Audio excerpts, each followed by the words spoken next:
কৃষ্ণ হে কৃপালু গুৰুমূৰ্তি বাবান্ধৱ সমস্ত আমি পুনৰ ভাগৱত শাস্ত্ৰৰ মাজলৈ যাব বিচাৰিছোঁ। পুনশ্চ আপোনাসৱ সমস্ত ভকত বৈষ্ণৱৰ চৰণত আমি সেৱা জনাইছোঁ। আপোনালোকৰ আজ্ঞা আৰু আশীৰ্বাদ লৈ ভাগৱতৰ একাদশ স্কন্ধৰ কৃষ্ণ উদ্ধৱ সংবাদ এই শীৰ্ষৰ পাঠভাগী আমাৰ চলিছে। ভগৱান কৃষ্ণক কৃষ্ণ বৈকুণ্ঠ প্ৰয়াণৰ আগত বৈকুণ্ঠলৈ যাব বুলি যেতিয়া উদ্ধৱে লক্ষণখিনি দেখা পালে, ভগৱান কৃষ্ণ বৈকুণ্ঠলৈ যোৱাৰ আগত দ্বাৰকা নগৰত কিছুমান চিন দেখুৱাইছিলে। এতিয়া দ্বাৰকা মানেনো কি? দ্বাৰকা আধ্যাত্মিক অৰ্থত কি? দ্বাৰকা হ'ল দ্বাৰ মানে দুৱাৰ, ৰকা মানে মুক্তি। দ্বাৰকা মানে মুক্তিৰ দ্বাৰ। গতিকে আমাৰ মুক্তিৰ দ্বাৰ কি? আমাৰ মুক্তিৰ দ্বাৰ এই দেহটো। এই দেহটো আমাৰ মুক্তিৰ দ্বাৰ। কিয় মুক্তিৰ দ্বাৰ? এই দেহটো থকালৈকে আমি হৰিক ভজিব পাৰিম। এই দেহটো থকালৈকে আমি ভকত বৈষ্ণৱৰ চৰণৰ আশীৰ্বাদ ল'ব পাৰিম। এই দেহটো থকালৈকে আমি পৰোপকাৰ কৰিব পাৰিম।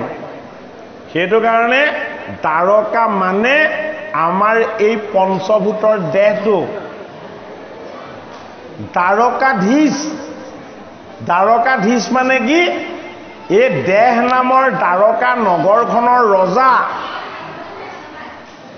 ৰজা কোন? ৰজা হ'ল পৰমাত্মা, দৈৱকী নন্দন কৃষ্ণ। এই দেহটোৰে নহয়, আমাৰ জীৱ আৰু দেহ এই দুইটা বস্তুৰ তেওঁ কি? তেওঁ হ'ল স্বামী। এই বাচ্চাকেইটা অকণমান শান্ত কৰি দিয়ক। এই বাচ্চাকেইটাক অকণমান শান্ত কৰি দিয়ক। যে দ্বাৰকাধীশ মানে হ'ল পৰমাত্মা। এই পৰমাত্মাই নগৰ নিৰ্মাণ কৰিছিলে ক'ত? প্ৰথমতে মথুৰাত। মথুৰা নগৰ। মথুৰা মানে কি?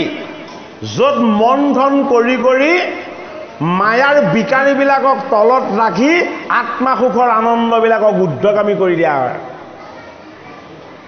তত্ত্বটো আমি জানিব লাগিব। মথুৰা মানে মায়াময় মোহময় তত্ত্ববিলাকৰ পৰাই মন্থন কৰি কৰি ঈশ্বৰ তত্ত্বক ঊৰ্ধ্বগামী কৰি লোৱাৰ যিটো উপায়, সেই উপায়টোৰ নাম হ'ল মথুৰা। মথুৰাৰ ৰজা কোন? মথুৰাৰ ৰজা হ'ল উগ্ৰসেন। উগ্ৰসেন মানে কি? উগ্ৰসেন মানে হ'ল ধৰ্ম। ধৰ্মৰ এটা গুণ কি? উগ্ৰ। ধৰ্মই অধৰ্মক কেতিয়াও মানি নলয়। ধৰ্মই অন্যায়ক কেতিয়াও মানি নলয়। ধৰ্মই কেতিয়াও ধৰ্মৰ পথৰ পৰা বিন্দু মাত্ৰও বিচলিত নহয়। এইটো কাৰণে মথুৰা নগৰখনৰ ৰজা হ'ল কোন? উগ্ৰসেন। এই উগ্ৰসেন ৰূপী ধৰ্মক তেওঁ পুত্ৰ কংসৰাই ৰূপী দুৰ্জনে কি কৰি দিলে? বন্দী কৰি দিলে। অৰ্থাৎ আমাৰ আত্মা হ'ল ধৰ্ম। আমাৰ লগত থকা এই মনৰ যিবিলাক বৃত্তি, এই মনৰ বৃত্তিবিলাকৰ নাম হ'ল কংস। সেইটো কাৰণে কংসৰূপী ৰজগুণী তমগুণী মনৰ বৃত্তিবিলাকে আমাৰ আত্মাৰূপী উগ্ৰসেনক কি কৰিব পাৰে? বন্দী বনাই দিব পাৰে। সেইটো কাৰণে এই উগ্ৰসেনক বন্দী কৰি বসুদেৱে কংসই এটা নকৰিবলগীয়া কাম কৰি দিলে। অকণমান কৃষ্ণৰ জন্ম ৰহস্যৰ কথা যদি কোৱা নাযায়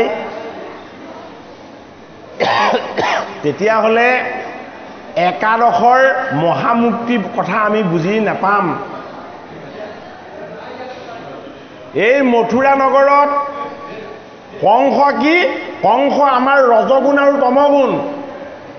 ৰজগুণত আছে দেহটো, তমগুণত আছে আমাৰ মনৰ মাজত থকা বিকাৰবিলাক। এই দেহ আৰু মন দুইটা যদি এক হয় তেতিয়াহ'লে আত্মা কি কৰে? আত্মাক স্মৰণ নকৰে, পৰমাত্মাক পাহৰি থাকে। এয়া উগ্ৰসেনৰ হাত আৰু ভৰিত শিকলি লগাই বন্দিত্ব। তেনে সময়তেই কংসই এটা ডাঙৰ কাম কৰিলে। বসুদেৱ নামৰ এজন সত্যবাদী, সত্যনিষ্ঠ, বৃত্তিশুদ্ধ, চৰিত্ৰ নিৰ্মল, আচৰণ ভাল আৰু ব্যৱহাৰ সদায় সকলোৰে কাৰণে সুন্দৰ, তেনেকুৱা এজন ব্যক্তিক তেওঁৰ প্ৰাণৰ ভগ্নী, যিজন ভগ্নীৰ লগত 5টা দৈবিক গুণ আছে, দয়া, ক্ষমা, প্ৰেম, কৰুণা আৰু ভক্তি, এই 5টা গুণ যাৰ লগত থাকে তেওঁ দৈৱকী। এই 5টা দৈবিক গুণ আৰু বসুদেৱ ৰূপী শুদ্ধ বৃত্তি, এই দুটাৰ বন্ধনটোক কোৱা হয় বিবাহ। এই শুভ শক্তি দুটা যদি কেনেবাকে একেলগ হৈ যায়, আকাশত নিজে নিজে বাণী ৰচনা হয়। কি বাণী ৰচনা হয়? যে হেৰৌ কংস, তই যি দুজনক বিবাহ কৰাই দিলি, ইহঁতৰ অষ্টম পুত্ৰৰ হাতত তোৰ মৃত্যু হ'ব। ক'লে নে নক'লে? বাণী জগতৰ হৰিৰ বাহ্যিক প্ৰকাশ। বাণী জগতৰ হৰি এই ভূমিভাগলৈ অহাৰ আগতীয়াকৈ দিয়া এটা সংকেত। জগতৰ হৰি বসুদেৱ আৰু দৈৱকীৰ অষ্টম পুত্ৰ হৈ এই ভূমিভাগলৈ আহিব, তেওঁ বাণী দি দিলে। এটা কি হ'ল? এই বাণীৰ ব্যৱহাৰ আমি কেনেদৰে কৰিব লাগিব?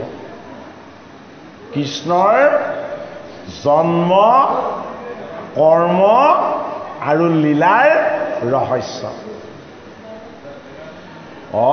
কিন্তু এইটো মহাধৰ্ম,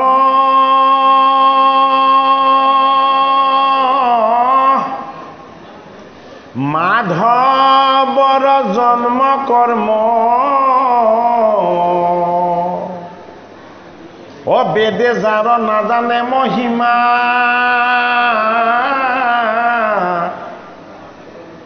এই হৰি নাম কীৰ্তনত মিলে মুখ্য আদি যত, অকীৰ্তন সুখৰ নাহি সীমা, কীৰ্তন সুখৰ নাহি সীমা। মাধৱ মহাপুৰুষ এনে এজন বিদগ্ধ পণ্ডিত। আমি কিন্তু ব্যৱহাৰ কৰোঁ বেয়া অৰ্থত। আমি কিন্তু কেতিয়া ব্যৱহাৰ কৰোঁ? তেওঁৰ ওচৰলৈ গৈছা হয়, কিন্তু কিন্তু এটা আছে, নোযোৱাই ভাল। হয়নে বাৰু? তেওঁৰ লগত হলি গলি কৰিছা হয়, কিন্তু এটা আছে, বোলে কি? তোমাৰ বদনাম আহি যাব। আমি কিন্তু সদায় ব্যৱহাৰ কৰোঁ কিহত? ঋণাত্মক অৰ্থত। মাধৱে কিন্তুটো আনি বহুৱাইছে কিহত? ইতিবাচক অৰ্থত। কিন্তু ইটো মহাধৰ্ম বুলি কৈছে। কিন্তুটোকো ইতিবাচক কৰি পেলালে মাধৱে। বোলে কি? এইটো জেখে নাজানে, জেখে ইয়াক নলয়, জেখে ইয়াক বুজিবলৈ যত্নও নকৰে। বোলে কিয়? এইটো মহাধৰ্ম। বোলে কি মহাধৰ্ম? মাধৱৰ জন্ম কৰ্ম। এই কৃষ্ণৰ লীলা, ৰাম প্ৰভুৰ লীলা, বলৰাম প্ৰভুৰ লীলা, মৎস্য কুৰ্ম নৰসিংহ আদি অৱতাৰৰ তত্ত্ব লীলা, এয়া কি? এয়া মহাধৰ্ম। বেদে মানে কি? বেদ মানে জ্ঞান। জ্ঞান মাৰ্গৰ সকলে ইয়াৰ মহিমা একো বুজি নাপায়। বোলে কিয়? হৰি নাম কীৰ্তনত মিলে মুখ্য আদি যত। হৰিৰ নাম যদি কীৰ্তন হয়, তুমি গম নোপোৱাকেই তোমাৰ জীৱনৰ জড়তা, মোহতা, দুখ, তাপ, সন্তাপ সকলোবিলাকৰ পৰা তুমি মুক্ত হৈ যাবা। কিয়? কীৰ্তন সুখৰ সমান আনন্দ এই জগতত বেলেগ নাই। কীৰ্তন মানেনো কি? কীৰ্তনটো ওলোটাই লিখি চাওকচোন কি হ'ব? কীৰ্তন শব্দটো ওলোটাকে লিখি চাওকচোন। হা? ক'ব নোৱাৰা শব্দ এটা হ'ব, নৰ্তকী। হয়নে বাৰু? আমাৰ তাকে কয় নটংকী, কয়নে নকয়? হা? কীৰ্তন, ক্ৰী মানে দুগ্ধময় অমৃত, তন মানে নিগৰাই বুৱাই দিয়া। ঈশ্বৰৰ দুগ্ধময় অমৃতক নিগৰাই বুৱাই দিয়া কামটোক কোৱা হয় কীৰ্তন। আৰু কি কৰিব লাগিব? ঘোষণা কৰিব লাগিব। সেইটো কাৰণে গুৰুজনাই মূৰ্তি নিৰ্মাণ কৰিছে কি বুলি? কীৰ্তন ঘোষা। আৰু মাধৱে কি বুলি নিৰ্মাণ কৰিছে? নাম ঘোষা। হয়নে নহয়? জগতগুৰু শ্ৰীমন্ত শংকৰদেৱ গুৰুজনাই তেওঁ নিজৰ মূৰ্তি প্ৰণয়ন কৰিছে কি বুলি? কীৰ্তন ঘোষা বুলি। আৰু মাধৱ মহাপুৰুষে তেওঁ নিজৰ মূৰ্তি নিৰ্মাণ কৰিছে কি বুলি? নাম ঘোষা বুলি। হে শুনিও মাধৱ মোৰ থাকিবা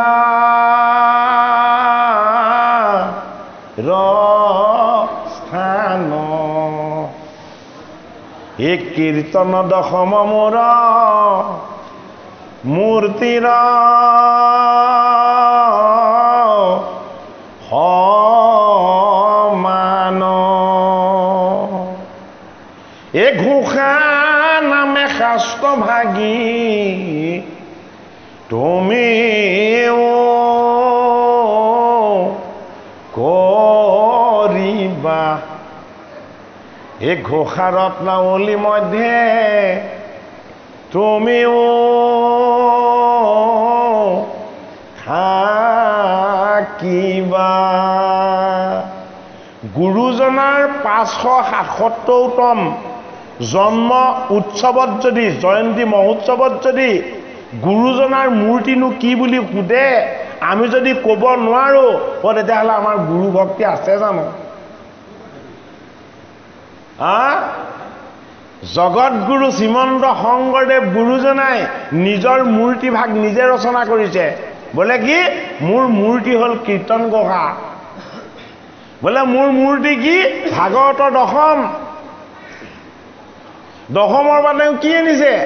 দশমৰ পৰা তেওঁ গুণমালা আনিছে, গুৰুৰ আসনৰ শিৰোৰত্ন।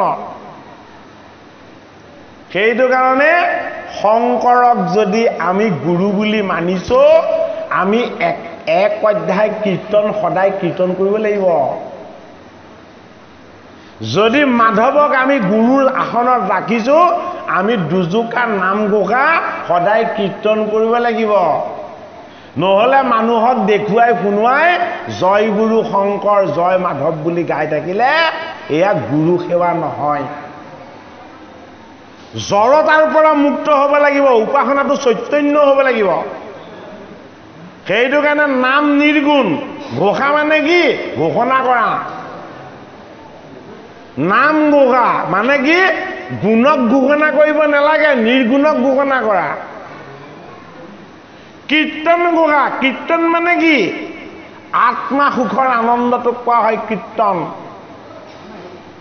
দুগ্ধময় অমৃতক নিগৰাই বুৱাই দিয়া মানে আত্মা সুখৰ আনন্দটোক এই জগত ব্ৰহ্মাণ্ড সমস্ততে ব্যাপ্ত কৰি দিয়া। সেইটো কাৰণে আইসকলক কৈছো, অকিমতে ভকতে কৰে তোমাৰ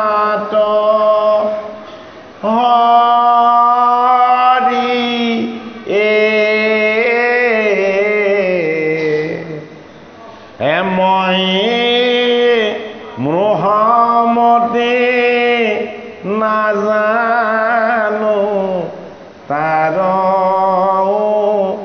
পাই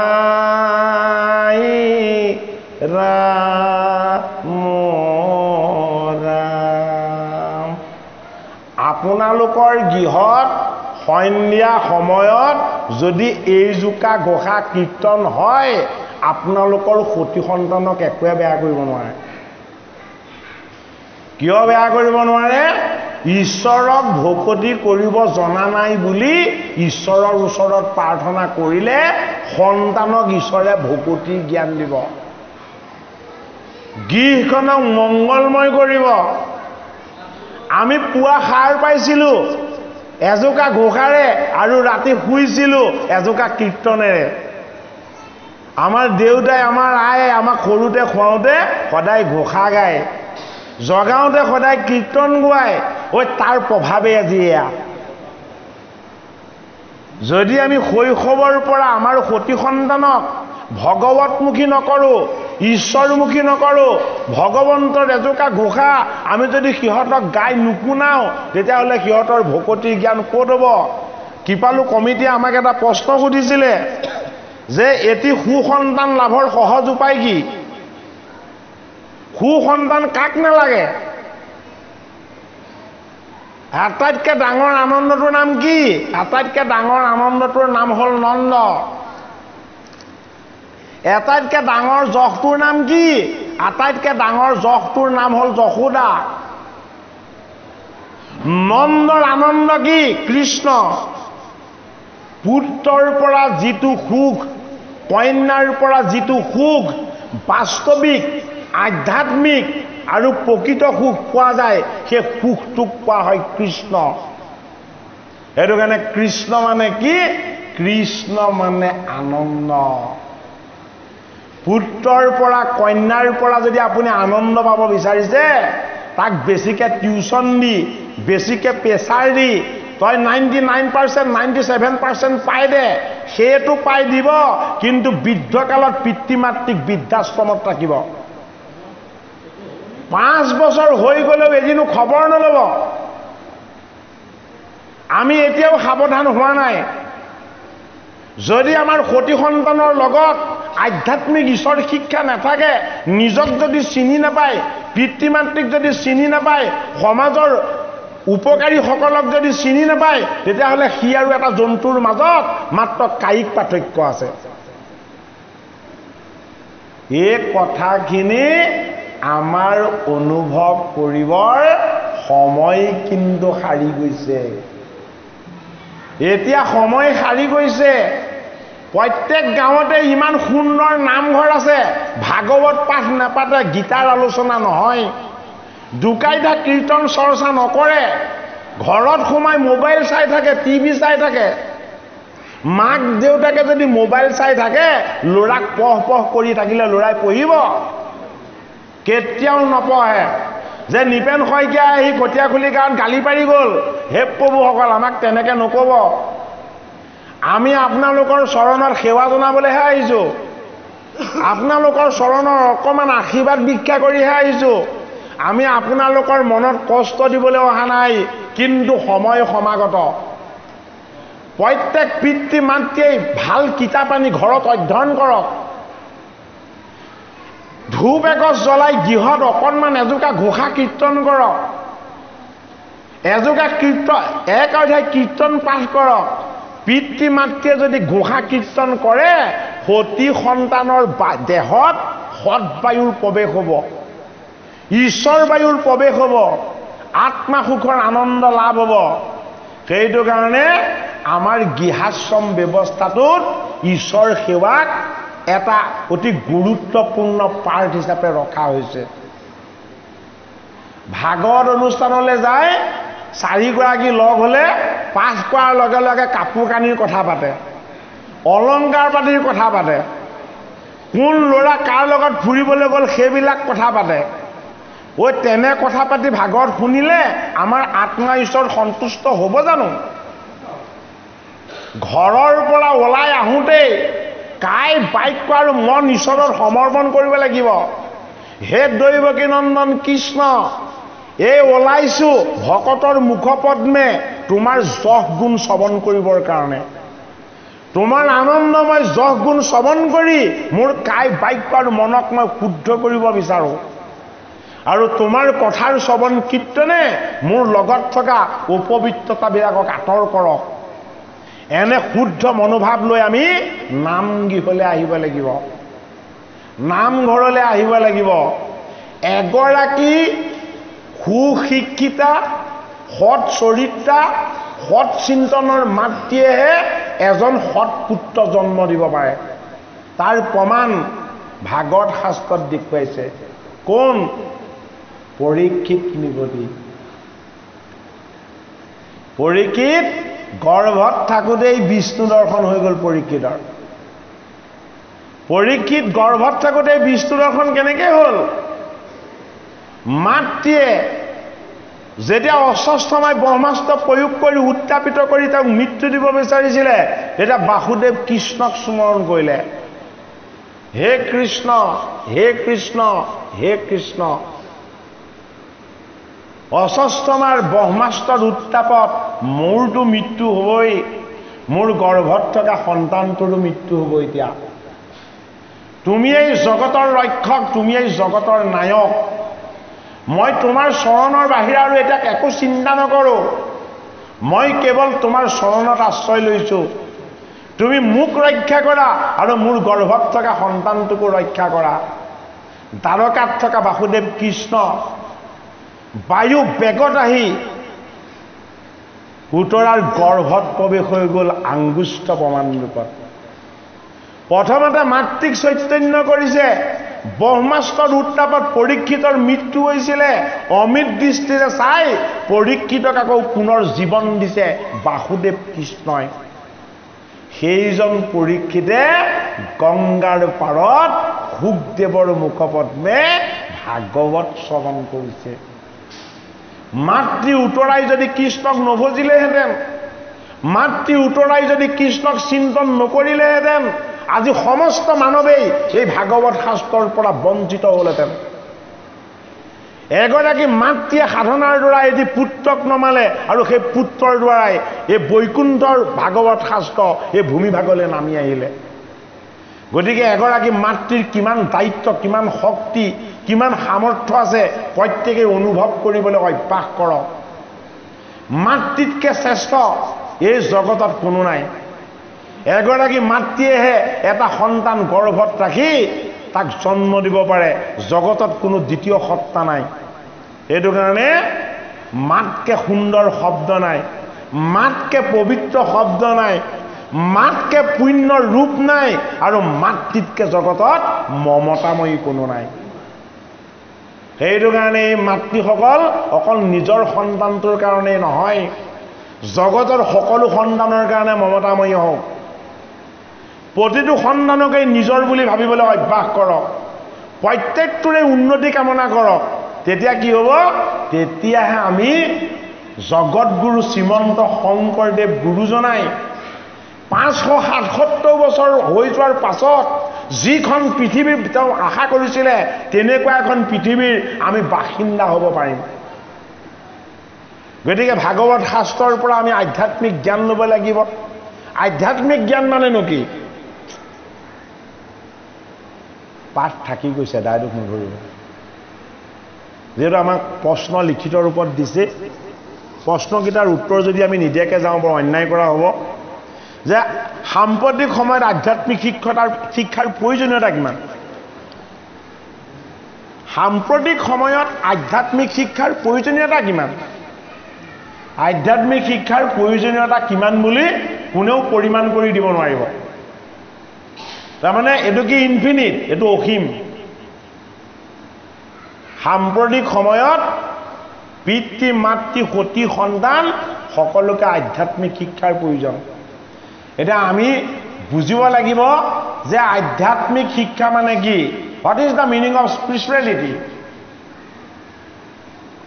আধ্যাত্মিক জ্ঞান মানে কি? উত্তৰটো অলপ জটিল। জ্ঞান বিজ্ঞান তদং ৰহস্য এই ৰহস্যটোৱে হ'ল আধ্যাত্মিক জ্ঞান জ্ঞান গুৰুৰ পৰা ল'ব লাগিব বিজ্ঞান দেৱক দৰ্শন পাব লাগিব হয়নে তদং হৰিৰ নাম গুণ আৰু যশত কিমান আনন্দ আছে এইটো হৃদয়ত অনুভৱ কৰিব লাগিব ৰহস্য হৰি আৰু আমি এক হৈ যাব লাগিব হৰি আৰু হৰিৰ ভকত এক হৈ যোৱাটো কি বুলি কোৱা হয় ৰহস্য ৰহস্য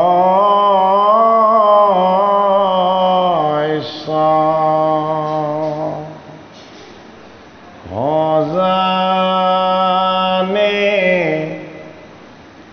যিটো লোক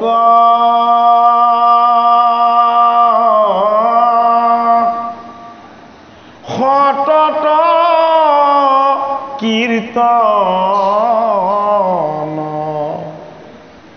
কৰে মোক ধৰিদ্ৰী সমত কৰি যত নবিপৰীত হে মোৰ সৰ্বোত্তম দুয়ো পাৱে এ কৰে নমস্কাৰ ভক্তি ভাৱে ও তাৰ মোৰ এৰি না হিকনা চিত এ তাৰ মোৰ এৰি না হিকনা চিত আধ্যাত্ম জ্ঞান মানে হ'ল ৰহস্য অৰ্থাৎ জ্ঞান বিজ্ঞান তদং ৰহস্য ৰহস্যটোকে কোৱা হয় আধ্যাত্মিক জ্ঞান বুলি এতিয়া আধ্যাত্মিক জ্ঞান মানে যদি ৰহস্য হয় তা ৰহস্য মানে কি ৰহস্যক জানে যিটো লোক সতত কীৰ্তন কৰে মোক ধৰি দৃঢ়ৱত কৰি যত্ন বিপৰীত মোৰ সৰ্বোত্তম দুই পাৱে কৰে নমস্কাৰ ভক্তি বাবে তাৰ মোৰে এৰা এৰি নাহি কদাচি গতিকে আধ্যাত্ম জ্ঞান মানে আত্মাক জনা যিটো জ্ঞান আধ্যাত্ম জ্ঞান মানে পৰমাত্মাক বুজি পোৱা যিটো জ্ঞান আধ্যাত্ম জ্ঞান মানে নিজক নিজে চিনি পোৱা বুজি পোৱা আৰু জানিব পৰা যিটো জ্ঞান সেইটোক কোৱা হয় আধ্যাত্মিক জ্ঞান এটা আধ্যাত্মিক জ্ঞান জ্ঞানটোৰ বিষয়ে অকণমান কৈ দিছোঁ কাৰণ সাম্প্ৰতিক সময়ত আমাক আধ্যাত্মিক জ্ঞানৰে আটাইতকৈ বেছি প্ৰয়োজন আধ্যাত্মিক শব্দটো ইংৰাজীত কোৱা হয় স্পিৰিচুৱেল স্পিৰিচুৱেল শব্দটো আহিছে ক'ৰ পৰা স্পিৰিটৰ পৰা স্পিৰিট স্পিৰিট মানে কি যিটো বস্তুক ধৰি ৰাখিব নোৱাৰি যিটো বস্তুক জুই চলা কাঠি মাৰি দিলে জ্বলি যায় নিজে নিজে যিটো বস্তুক শক্তি আছে বুলি গম পোৱা যায় কিন্তু চুব পৰা নাযায় ধৰি ৰাখিব পৰা নাযায় সেইটো কাৰণে আত্মাৰ জ্ঞানটোকে কোৱা হৈছে আধ্যাত্মিক জ্ঞান এটা আত্মা কি অকণমান ক'বই লাগিব কাৰণ প্ৰশ্নটো সুধিছে যেতিয়া উত্তৰটোতো আমি ক্ষুদ্ৰ মগজুৰে যিকণ পাইছোঁ আমাৰ গুৰুৰ কৃপাত যিকণ জ্ঞান লাভ হৈছে আমি সেইকণকে ক'ব বিচাৰিছোঁ যে আধ্যাত্ম জ্ঞান মানে হ'ল নিজে নিজক জনা নিজৰ তত্ত্বটো বুজি পোৱা আমাৰ লগত একেলগে তিনিটা তত্ত্ব আছে এটা তত্ত্ব কি এটা তত্ত্ব হ'ল অপৰা প্ৰকৃতি অপৰা প্ৰকৃতি হ'ল আমাৰ এই পঞ্চভূতৰ দেহটো। এটা তত্ত্ব হ'ল পৰা প্ৰকৃতি। পৰা প্ৰকৃতি কি? পৰা প্ৰকৃতি আমাৰ জীৱ ব্ৰহ্ম। অপৰা প্ৰকৃতি দেহ পঞ্চভূতৰ বিনাশশীল। পৰা প্ৰকৃতি জীৱ বিনাশীল নহয়। ই কি? ই সংস্কাৰ পালে শুদ্ধ ঠাইলৈ যাব আৰু কুসংস্কাৰ পালে সি নৰকলৈ যাব, যদি সি সংস্কাৰ নাপায়। গতিকে পৰা আৰু অপৰা দুই প্ৰকৃতিৰ যিটো মালিক, এই মালিক হ'ল আত্মা। আত্মা কি? আত্মা সচ্চিদানন্দ। আত্মা কি? আত্মা নিৰাকাৰ, আত্মা নিৰ্গুণ, আত্মা অখণ্ডিত। জলে সিক্ত কৰিব নোৱাৰে, অস্ত্ৰ শস্ত্ৰই কাটিব নোৱাৰে, একোৱে ধৰি বান্ধি ৰাখিব নোৱাৰে। আত্মা কি? আত্মা সদায় আনন্দময়। অকৃষহেন শব্দ এইটো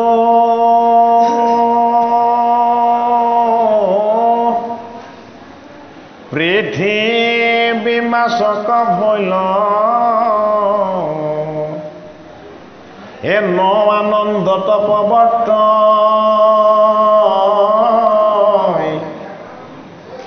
দুইৰো এক পদ ভৈলে পৰম ব্ৰহ্মৰূপ কৃষ্ণ হে নাম আনন্দক মাত্ৰ কয় নাম আনন্দক মাত্ৰ কয়। কিষ মানে কি? কৰ্ষণ কৰা। কৰ্ষণ ক'ত হ'ব লাগিব? আমাৰ হৃদয়ত কৰ্ষণ হ'ব লাগিব। কৃষহেন শব্দ এইটো পৃথিৱী বাচক বৈল। পৃথিৱী মানে কি? আমাৰ এই পঞ্চভূতৰ দেহাটো।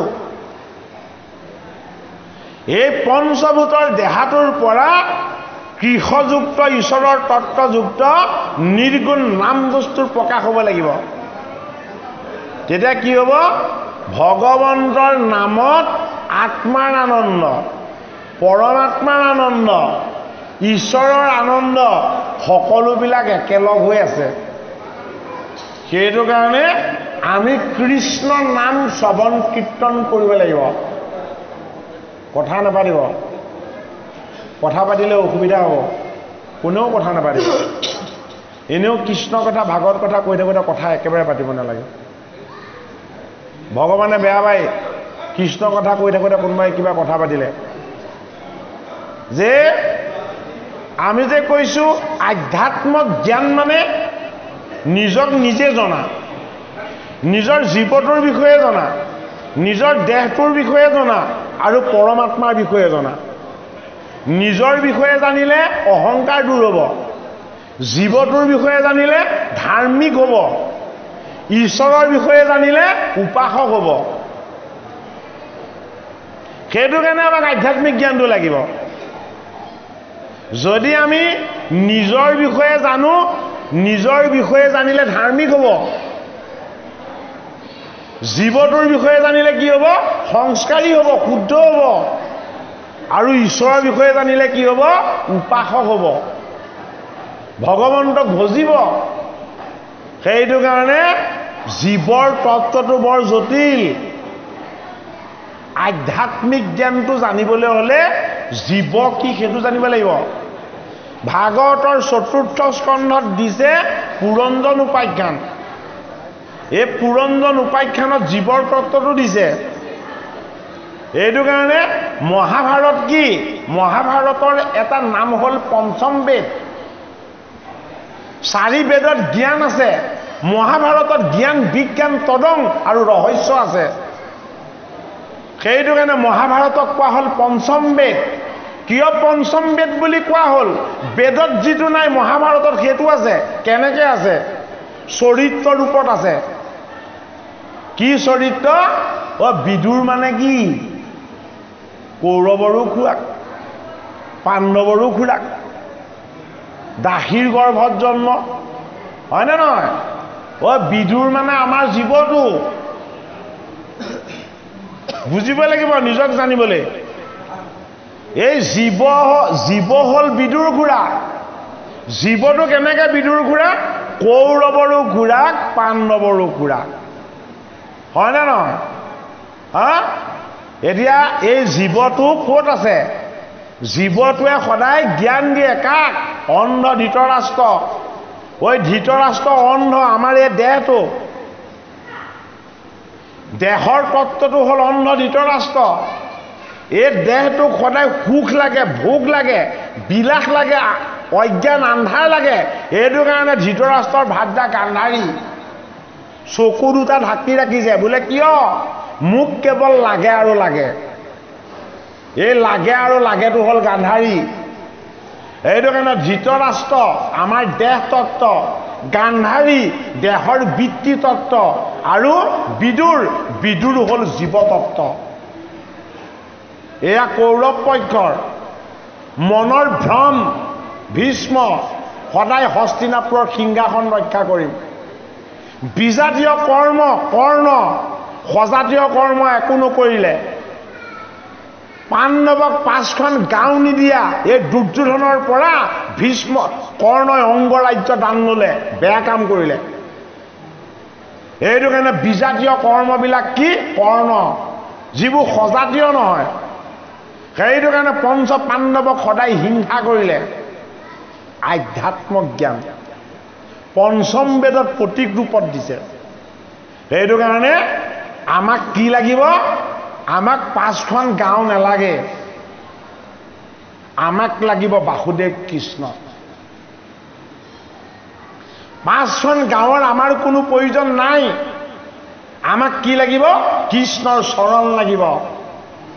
এই কৃষ্ণৰ চৰণ যি বিচাৰে সি কেতিয়াও অস্থিৰ নহয়, সি সদায় সুস্থিৰ। কৃষ্ণৰ চৰণ যি সদায় সেৱা কৰিব বিচাৰে সি কোনোদিন চঞ্চল নহয়। সেইটো কাৰণে নামটো যুধিষ্ঠিৰ। যুধিষ্ঠিৰ মানে আমাৰ ধৰ্মবোধ।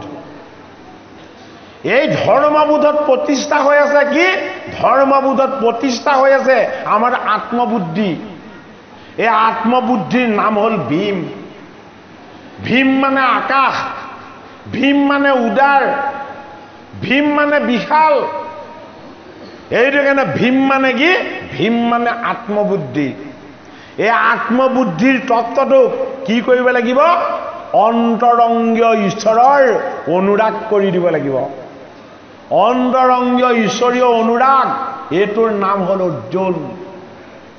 অৰ্জুন মানে অন্তৰংগ ঈশ্বৰীয় অনুৰাগ।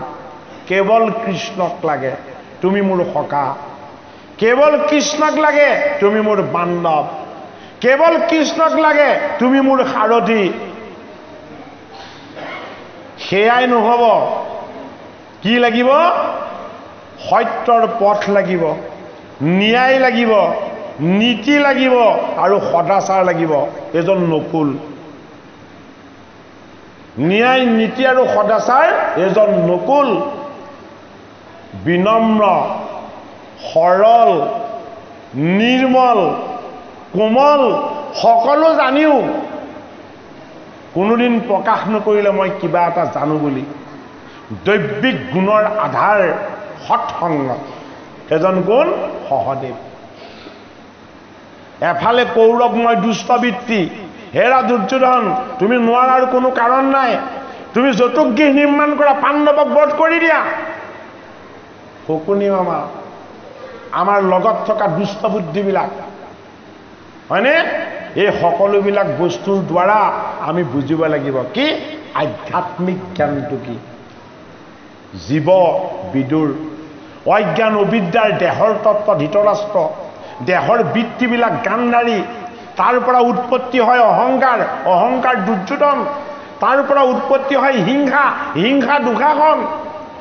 এইদৰে কৌৰৱময় কুবৃত্তিবিলাক আমাতেই প্ৰতিষ্ঠিত হৈ আছে। এইটো কাৰণে আমি সৎ পথত থাকিবলৈ, ধৰ্ম পথত চলিবলৈ, ন্যায় নীতি সদায় মানি পেলাই আমাৰ জীৱনটোক ঈশ্বৰ পথেৰে আগুৱাই নিবলৈ আমাৰ লগত পুণ্যময় প্ৰবৃত্তিবিলাক লাগিব। এই পুণ্যময় প্ৰবৃত্তিবিলাক হ'ল পাণ্ডু। সাতটি কৰ্তব্যবোধবিলাক হ'ল কুন্তি। এই পাণ্ডু আৰু কুন্তিৰ পুত্ৰই হ'ল কি পঞ্চপাণ্ডৱ। এটা প্ৰশ্ন কৰিছিলে, আধ্যাত্মিক শিক্ষা মানে কি? সাম্প্ৰতিক সময়ত আধ্যাত্মিক শিক্ষাৰ প্ৰয়োজনীয়তা কি? ইয়াৰ ওপৰত যদি কোৱা যায় প্ৰায় 3 ঘণ্টামান সময় ক'ব লাগিব। এইখিনি কথা অতি ব্যাপক আৰু বিশাল। গীতাৰ কথাও আনিব লাগিব, হয়নে বাৰু? গতিকে আমাৰো ক্ষুদ্ৰ মগজুৰে আমি যিমানকণ গুৰুৰ কৃপাত পাইছিলোঁ আপোনালোকক জনালোঁ। আধ্যাত্ম জ্ঞান মানে নিজক নিজে ভালদৰে জানি বুজি লোৱাৰ ব্যৱস্থা। নিজক যদি চিনি পোৱা নাযায় ঈশ্বৰকো চিনি নাপায়, পিতৃ মাতৃকো চিনি নাপায়, শিক্ষাগুৰুকো চিনি নাপায়। সেইটো কাৰণে আমি নিজক নিজে চিনি পোৱাৰ জ্ঞানটোৱেই আধ্যাত্মিক জ্ঞান। কিবা অলপ সমস্ত আমাৰ পাঠক বাবে পুনৰ পাঠ আৰম্ভ কৰোঁ। কৃষ্ণ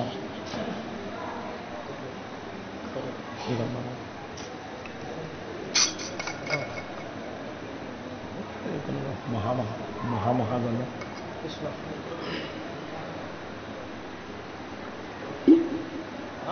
মহাজনে যাক নজানে সাক্ষাৎ কৰিব বেকত মোৰ সন্মত তোমাত আন দেৱ ধৰ্ম কক পৰিহাৰ মুত মাত্ৰ এক চিত্ৰ মতি ভৈলা যিজনে জানিলে মই পৰম বান্ধৱ তাৰে নাম সময় আৱে জানিবা উদ্ধৱ। মোৰ কথা শুনৈ কৰ্ণে মুখে বোলয় ৰাম যিটো হস্ত দুই মাত্ৰ মোৰ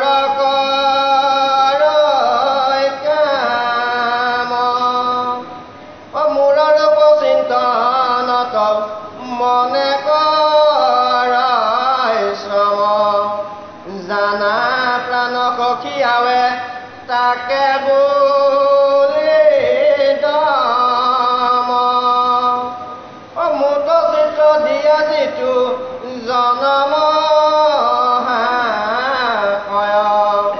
হানি অপমান দুখ শোক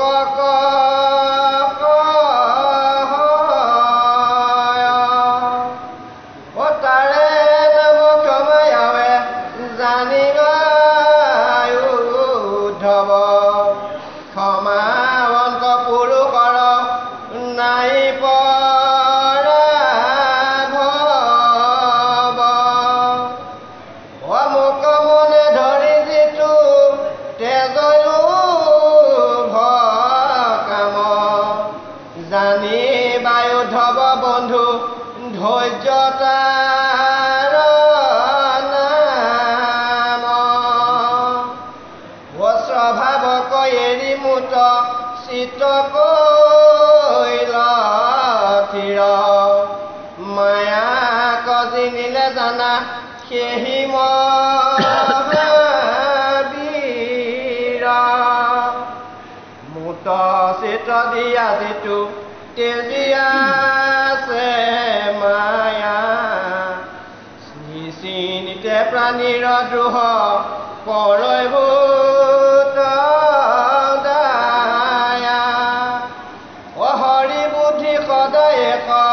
বাকু কৰে মান জানি বায়ু ধব তাকে বুলি মহাদান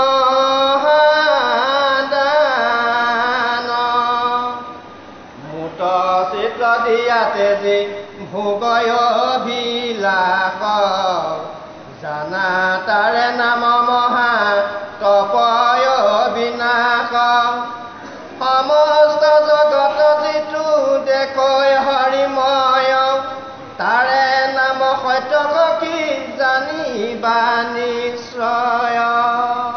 ধৰ্মৰ 4টা পদ। এটা পদ আৰম্ভ হ'ল পপেৰে, এটা পদ সমাপ্ত হ'ল সত্যৰে। তপ নামৰ পদটোৰে ধৰ্মৰ পদ আৰম্ভ হৈছে, সত্য নামৰ পদটোৰে ধৰ্মৰ পদ সমাপ্ত হৈছে। মাজত দুটা পদ থাকি গৈছে। সেই পদ দুটা কি? এটা হ'ল সুচিতা, শুদ্ধতা বা পবিত্ৰতা, আৰু এটা কি? এটা হ'ল দয়াদান। ভাগৱতৰ একাদশ স্কন্ধত উদ্ধৱ মহন্তই সোধা প্ৰশ্নৰ ধৰ্মৰ দুটা পদৰ কথাটো ঈশ্বৰ প্ৰভুৱে কৈছে, যে ধৰ্মৰ প্ৰথম পদটো কি আছিলে? তপ। এতিয়া এই তপৰ কথা আমাক কি বুলি ক'লে? যে ভগৱান কৃষ্ণত চিত দি, চিত মানে কি? মনৰ কেইবাটাও অৱস্থা আছে, একো সিদ্ধান্ত নোলোৱাকে যি টি ভাবি থকাটো হ'ল মন। মনে যেতিয়া কিবা এটা সংকল্প লয় যে মই এইটো কৰিম, সেইটো হ'ল বুদ্ধি।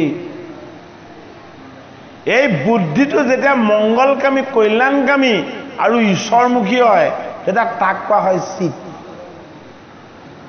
এই বুদ্ধিয়ে যেতিয়া আমাক অমংগল, অন্যায় আৰু বেয়াৰ ফালে লৈ যায়, এইটোক কোৱা হয় অহংকাৰ।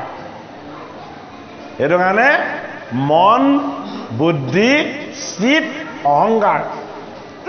ধৰ্মৰ প্ৰথম পদটো তপ, তপৰ লগত চিত সংযোগ হৈ আছে। কি চিত সংযোগ হৈ আছে? আমাক পদে জনাইছে যে মূত চিত দিয়া তেজী ভোগ অবিলাস। যিজনে মন আৰু প্ৰাণ দুইটাক একেলগে কোৱা হয় চিত। মন প্ৰাণ, অকল মন দিলে নহ'ব, কি দিব লাগিব? তাক প্ৰাণ দিব লাগিব। মন আৰু প্ৰাণ দুইটা একেলগে দি দিলে তাক কি বুলি কোৱা হয়? চিত বুলি কোৱা হয়। যে যি মোক মন প্ৰাণ দুইটা দি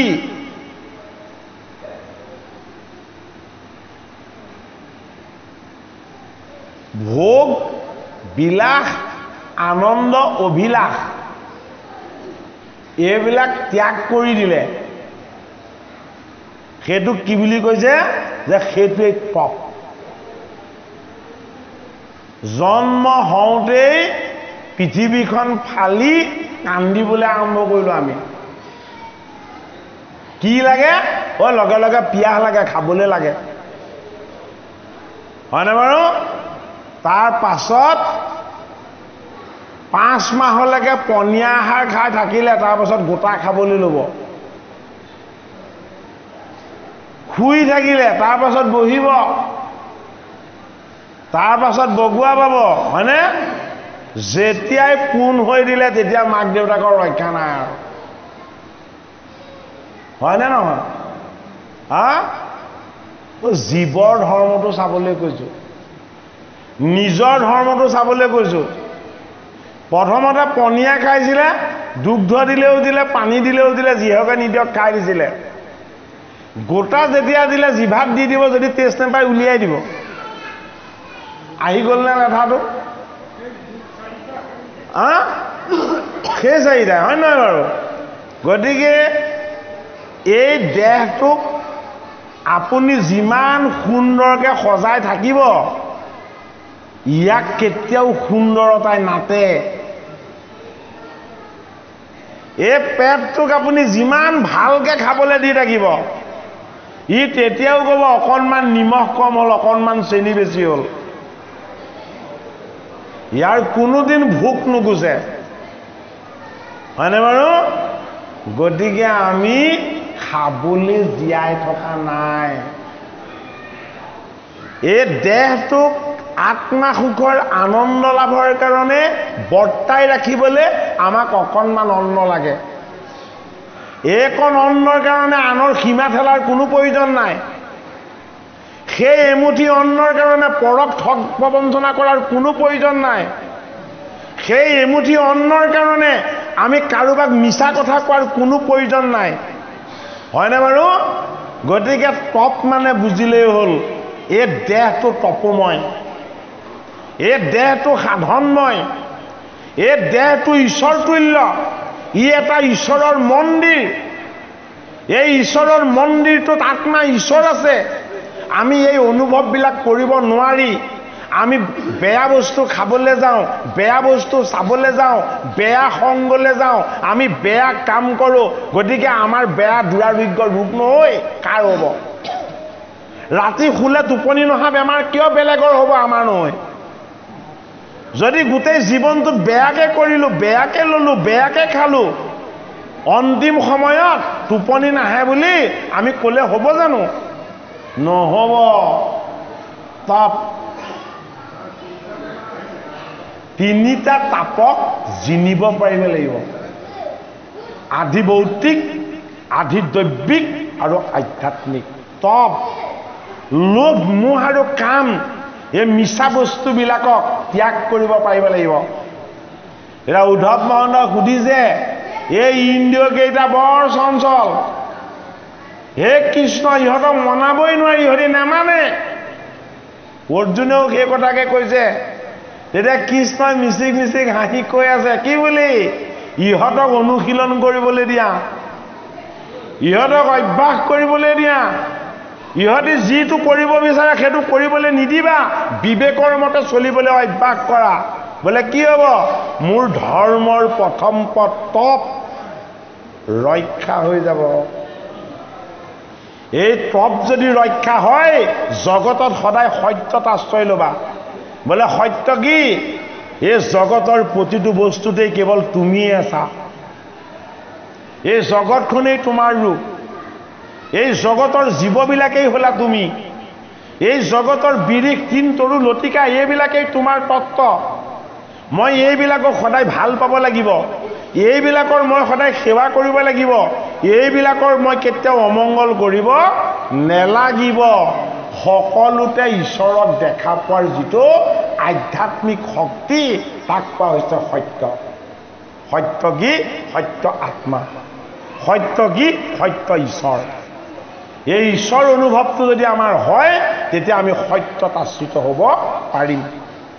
উদ্ধৱ মহন্ত, ভগৱান কৃষ্ণই তপ আৰু সত্য এই দুটা তত্ত্বৰ উত্তৰ দিছে। কি বুলি দিছে? যে সমস্ত জগতৰ যিটো দেখৈ হৰিময়, তাৰে নাম সত্য সখী জানিবা নিশ্চয়। গোটেই জগতখনকেই, গোটেই জীৱবিলাককেই, গোটেই প্ৰকৃতিকেই যি ঈশ্বৰ বুলি চিনি পাইছে। ঈশ্বৰৰ প্ৰতি আমাৰ কি আছে? দুটা, এটা শ্ৰদ্ধা, অন্যটো ভক্তি। ঈশ্বৰৰ প্ৰতি বিশেষত আমাৰ দুটা বস্তু সদায় থাকিব লাগিব। এটা হ'ল শ্ৰদ্ধা, অন্যটো হ'ল ভক্তি। গতিকে এই জগতত থকা প্ৰতিটো জীৱ, প্ৰতিটো প্ৰাণী, প্ৰতিজোপা বৃক্ষ, প্ৰতি তিন তৰু লতিকা, সমস্তৰ প্ৰতি আমাৰ হৃদয়ত প্ৰেম থাকিব লাগিব। এই প্ৰেমটো যি ৰাখিব পাৰিছে, ভাগৱতৰ পঞ্চম স্কন্ধত সেইজন জড়বৰ, ভাগৱতৰ প্ৰথম স্কন্ধৰ পৰা দ্বাদশ স্কন্ধলৈকে সেইজন হ'ল সুখদেৱ মহাৰাজ। নৈমিক ক্ষেত্ৰত সেইজন সুত হৈছে, হয়নে? আৰু ব্ৰহ্মাৰ মানস পুত্ৰ সেইকেইজন চাৰিকিদ্ধ হৈছে। ঈশ্বৰ তত্ত্বক যি জানিছে, বুজিছে, সি সত্যত আশ্ৰিত হৈ যাব। ভাগৱতৰ একাদশ স্কন্ধ ভগৱন্ত কৃষ্ণই উদ্ধৱৰ ৰহস্য প্ৰশ্নৰ উত্তৰখিনি দি আছে।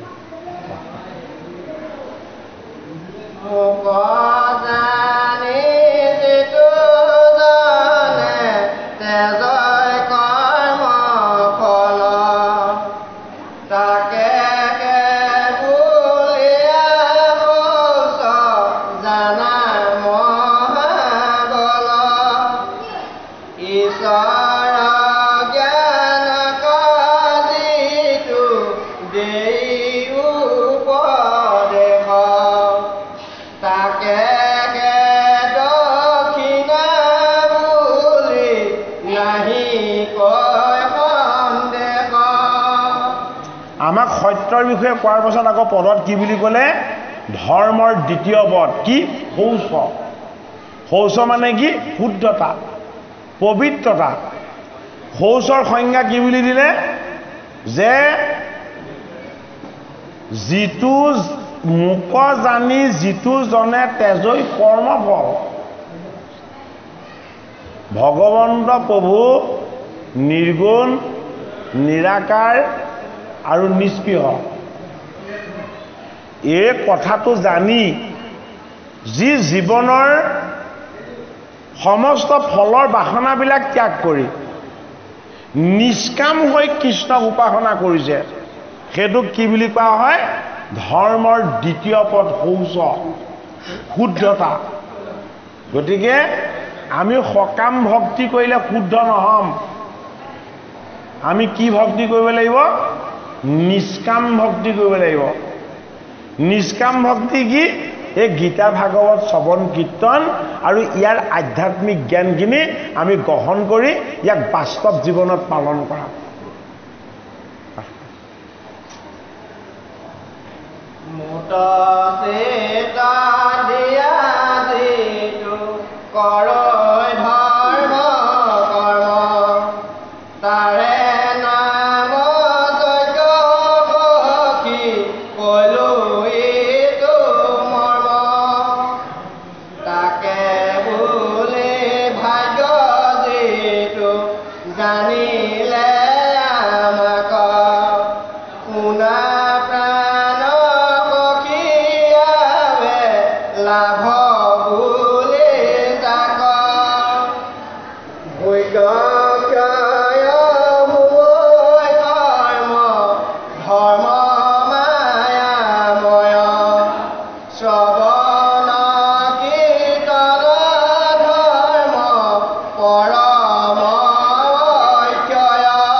প্ৰশ্নৰ উত্তৰ বাসুদেৱ কৃষ্ণই উদ্ধৱ মহন্তক আগবঢ়াইছে যে দক্ষিণা মানে কি যে ঈশ্বৰ জ্ঞানক যিজনে উপদেশ দিয়ে সেইটো দক্ষিণা বুলি কৈছে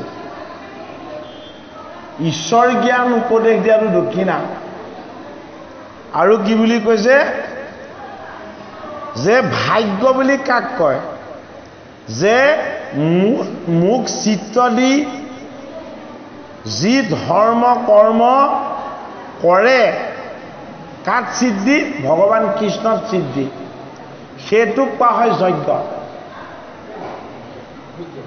আৰু ভগৱন্তৰ ভক্তিৰ জ্ঞান যি দান কৰে সেইটোক কোৱা হয় দক্ষিণা যজ্ঞ আৰু দক্ষিণাৰ সংজ্ঞা দিছে ঈশ্বৰে আৰু কি বুলি কৈছে যে তাকে ভাগ্য বুলি কয় কাক যে যি ভগৱান কৃষ্ণক জানিলে ভগৱান কৃষ্ণক জনাটো ভাগ্য আৰু ভগৱান কৃষ্ণক নজনাটো দুৰ্ভাগ্য সেহি সেদি নকমাই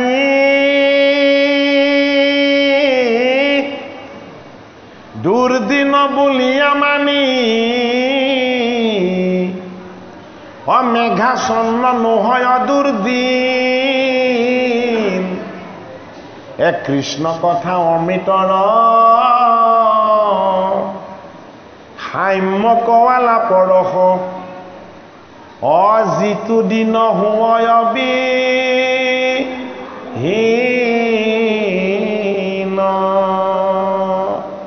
গতিকে আমাৰ দুৰ্ভাগ্যৰ কলীয়া ডাৱৰে ঢকা দিন সেইটো যিটো দিনত পৰমাত্মা কৃষ্ণক আমাৰ স্মৰণ নহল আমাৰ আটাইতকৈ ভাল দিন সেইটো যিটো দিনত ভগৱান কৃষ্ণৰ চৰণ উপাসনা হ'ল এয়া ভাগৱত শাস্ত্ৰৰ বিচাৰ